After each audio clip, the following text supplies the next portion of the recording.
500 मुलामुलींचं पालकत्व घेऊ शकतो.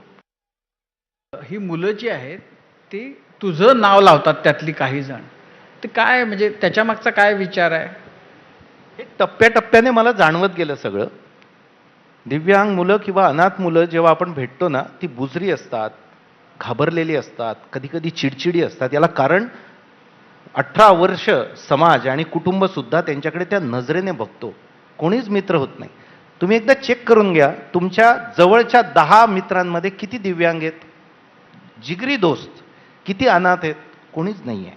ते वेगळे आहेत, आपण वेगळे आहेत. तुम्हाला जर कोणी वेगळं करून टाकलं तर किती वाईट वाटतं ना. आणि ते त्यांनी 18 वर्ष भोगलंय. म्हणून अशा अनेक समस्या होतात. त्याच्यातली एक होती की ते जेव्हा आता इन्क्लुजन केलं ना, मी देशातला पहिला इन्क्लुझिव्ह प्रोजेक्ट आहे. कोणाला भेटले की ते म्हणतात नाव काय रे तुझं, तर तो सांगतो राज. मग साहजिक आपण विचारतो की पूर्ण नाव काय, तर तो सांगतो राजच. तर यावेळेस काय वाटतं ते आपण अनुभवू नाही शकत लवकर, कारण आपल्याला आधीपासून मायबाप मिळाले आणि त्यांचं नाव मिळालं, ओळख मिळाली. तर त्यावेळेस त्यांना फार वाईट वाटतं की माझं जगात कोणीच नाही आहे. तर ते राहतात पूर्ण परिवार म्हणून आमच्याच बरोबर आता. मग तेव्हापासून 5 वर्ष झाले, तेव्हापासून मी त्यांना माझं नाव द्यायला पण सुरुवात केली. त्याचं नाव आहे आता राज यजुर्वेंद्र महाजन, मोहिनी यजुर्वेंद्र महाजन.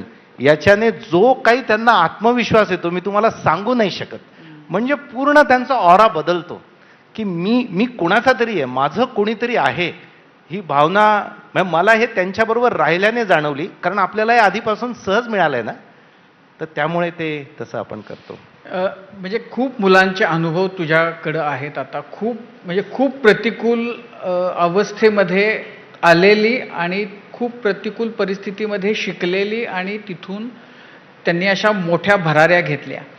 तर त्यातल्या म्हणजे प्रत्येकाचाच प्रवास, प्रत्येकाचाच संघर्ष खूप मोठा आहे. पण असे कोण की तुला म्हणजे तो फारच अवघड होता असं ज्याच्याबद्दल तू म्हणू शकशील, अशी कोण एखाद दुसरं तू सांगशील उदाहरण? एक माझा मुलगा आहे पंकज, त्याच्याबद्दल मी सांगेल. तो जन्मतः दोन्ही पाय त्याला नाही आले, म्हणजे दोन्ही पाय चालू नाही शकत. तो हातावर चालायचा.